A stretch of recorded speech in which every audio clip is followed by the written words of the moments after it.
दोस्तों नमस्कार, मैं हूं आर्किटेक्ट अशोक गोयल। 1948 में 10 दिसंबर को यूएनओ ने मानवाधिकार दिवस घोषित किया गया था। 1948 से आज तक मानवाधिकार के बारे में कितना काम हो पाया है, क्या विश्व भर में अत्याचार रुके हैं या विश्व भर में मानव के छोटे मोटे अधिकारों के लिए भी क्या आज तक उल्लेखनीय काम हो पाया है। सूचना का अधिकार भी एक बहुत बड़ा अधिकार है। किसी भी व्यक्ति को उसके अधिकारों की सुरक्षा दिलाने के लिए आज कोई भी व्यक्ति सूचना के अधिकार के अंतर्गत किसी भी सरकारी फाइल का, किसी भी डॉक्यूमेंट का सर्टिफाइड कॉपी ले सकता है, भले ही वो उसकी गली का निर्माण हो, उसके शहर के किसी पार्क का खर्चे का मामला हो, किसी सरकारी स्कूल के रख रखाव का मामला हो, या उसके विधायक या निगम पार्षद के दिए गए फंड और उसके खर्चे का हिसाब। शिक्षा, रोजगार और रहने की समस्या मानवाधिकार की मूलभूत समस्याओं में है।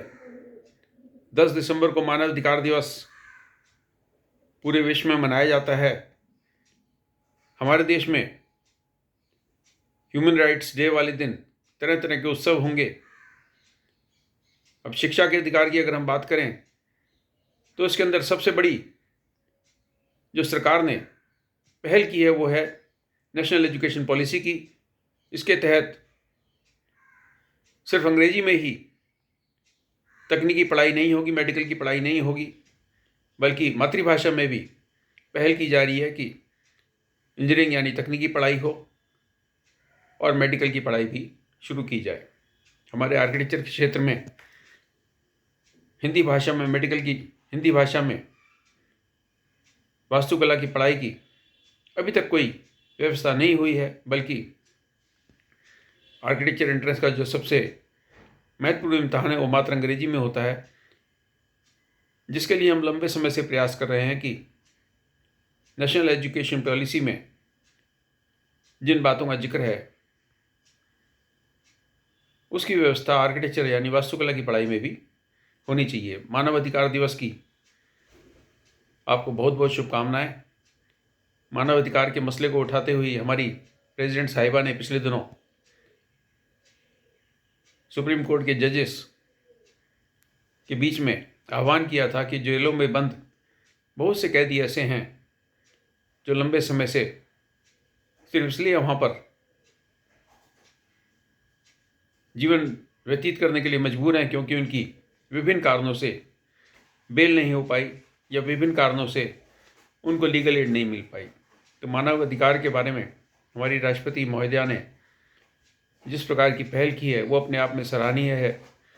और मानवाधिकार दिवस वाले दिन मैं आपको पुनः बधाई देता हूँ और उम्मीद रखता हूँ कि आप अपने अपने क्षेत्र में जहाँ भी आपको कोई किसी के अधिकारों का उल्लंघन होता दिखाई देता है, चाहे शिक्षा का क्षेत्र हो, चाहे व्यवसाय का क्षेत्र हो, हर क्षेत्र में आप भी पहल करेंगे। किसी प्रकार का अगर किसी का मानवाधिकार का हनन हो रहा है तो उसमें आप चुप ना रहें, सामने आकर अपनी बात कहें। शुभकामनाएं। नमस्कार।